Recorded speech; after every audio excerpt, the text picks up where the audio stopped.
Hello guys, welcome back to my channel. It's me again, Coach Ron Santander, a freelance tennis coach from Manila, Philippines. For today's video, we're going to give a background or an overview about the different types of basic strokes ng tennis. Itong video na ito po ay para sa mag-take ng beginner's tennis lesson. Para naman din po may mga idea kayo kung ano-ano mga program or lesson bago kayo mag-meet ng inyong coach sa tennis court. But before we're going to start, thank you so much to our new subscriber, and we already reached more than 3,000 views. Maraming salamat po. At sa mga hindi pa nag-subscribe, click the bell button to be notified. Mag-leave kayo ng message sa mga video guys. Pwede naman po mag-communicate tayo sa isa't isa.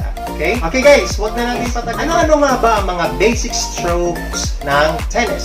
Number 1, the serve. Number 2, the forehand ground stroke. Number 3, the backhand ground stroke. Number 4, the forehand volley. Number 5, the backhand volley. And the overhead smash. Yun po yung last. But ang dami po mga techniques pag once na as you go along, like from beginners to intermediate and then to advanced lesson. But sa lahat po ng mga mag-start tennis lesson sa beginners coaching, para po malaman nyo po yung basic fundamental, para matuto po kayo ng maayos at hindi po kayo magkaroon ng mga bad habit swing.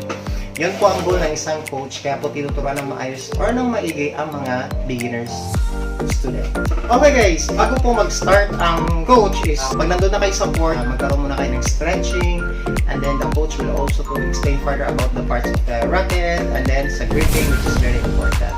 And then, ang unang-una po tinuturo ng mga coaches is the forehand ground stroke. Watch this video.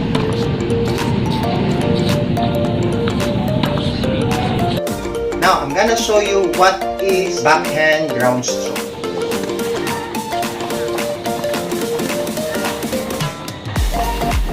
And then after that, combination yung sa forehand at saka backhand. Okay? Para hindi kayo malito. Pero ang first day po talaga niyan is the forehand and then the backhand.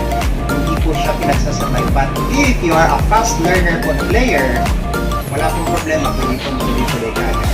Okay, after that, pag natuto na po kayo, magkakaroon po ng mini tennis rally.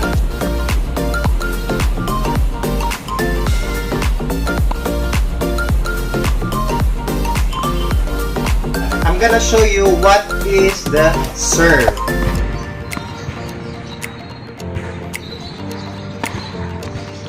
I'm gonna show you what is forehand volley.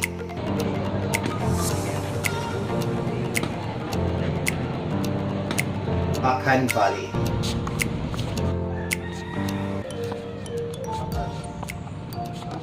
The overhead smash.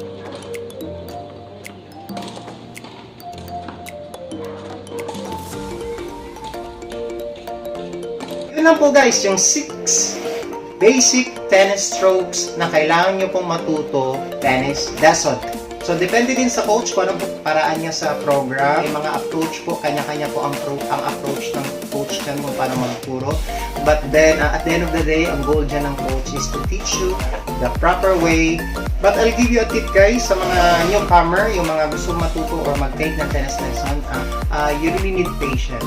As you go along, mag-enjoy kayo, matutunan kayo mag-tennis, burn ng calories. And then, as you can see, there are a lot of tennis players na nag-reach ng 40, 70, 80 years old. Isa sa mga benefit at technique lang talaga dyan is you should expose in the court, play with other tennis players. Huwag kayo mahiya, pupunta lang kayo sa court, and find a coach. If you wanna learn about tennis coaching with me, you could leave a message with this video. I could also assist you yung process para po masimulan kita at matulungan kita. Yan po guys, thank you so much for watching with this video. I have also a social media account. Nandito po, nag-flash video na to. Don't forget to subscribe with my channel, hit the bell button to be notified in my next video. Thank you so much for watching guys, and I'll see you next time. Ciao!